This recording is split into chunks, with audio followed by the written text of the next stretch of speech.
ሰላም ጤና ይስጥልኝ ውድ የዩቲዩብ ቤተሰቦቼ ሰበርና ትኩስ መረጃዎች በየሰዓቱ እንዲደርሷችሁ ቻናሉን ሰብስክራይብ ማድረግና ቪዲዮዎችን ላይክ በማድረግ ጀምሩ። በሩሲያ ሞስኮ አስደንጋጭ ነገር ተከስቷል። ዩክሬን በምትተኩሰው ሚሳኤልና ከባድ መሳሪያ ምክንያት በሞስኮ ጋዝ የቀላቀለ ዝናብ እየዘነበ መሆኑን ነዋሪዎች ተናግረዋል። የሩሲያ ባለስልጣናት ጉዳዩን ቢያስተባብሉም በማህበራዊ የትስስር ገጾች ላይ ግን ነዋሪዎች መስኮት እንዲዘጉና የመተንፈሻ ችግር ያለባቸው ደግሞ ላልተወሰነ ጊዜ አካባቢውን ለቀው እንዲወጡ ትዕዛዝ አስተላልፈዋል። ይህ በበርካታ ድሮኖች የታጀበ የዩክሬን ጥቃት የሞስኮን የነዳጅ ጣቢያዎች እያወደመ ይገኛል። አራተኛ ዓመቱን ያስቆጠረው የዓለማችን ግዙፍ ጦርነት እስካሁን ድረስ ይሄ ነው የሚባል ጦርነቱን ለማስቆም የተደረገ ሙከራ የለም።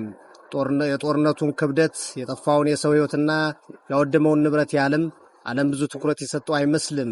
ዩክሬን ኔቶን ተቀላቅላ እኔን ልትወጋኝ ነው በሚል ተርካሻ ምክንያት እንደ ቀልድ የተቀሰቀሰው ቀስ እያለ ዓለም ፊቷን ያዞረችበት ጉልበተኞችን ኃይል አለው ብሎ የተቋቋመው የተባበሩት መንግስታት ድርጅትም ጆሮ ዳባ ልበስ ያለበት ዓለም አቀፍ የሰብአዊ መብት ተቋማት እና ድርጅቶችም አላየንም አልሰማንም ያሉበት የዓለማችን ውዱ ጦርነት ለመሆን በቅቷል። በዩክሬን በኩል የኔቶ አባል ሀገራት ከጎን ይሆናሉ ብላ አውሮፓውያንን ተማምና የገባችበት ጦርነት የነበረ ቢሆንም እንዳሰበችው ሆኖ ያገኘችው ግን አይመስልም።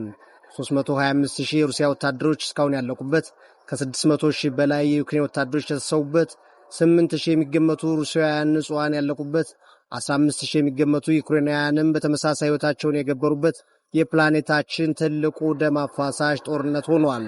በትናንትናው ዕለት ደግሞ ዩክሬን በሩሲያ ሞስኮ በሚገኙ የነዳጅ ማደያዎች ላይ ባደረሰችው የድሮን ናዳ ምክንያት በሞስኮ ጋዝ የቀላቀለ ዝናብ መዝነቡ ተሰምቷል።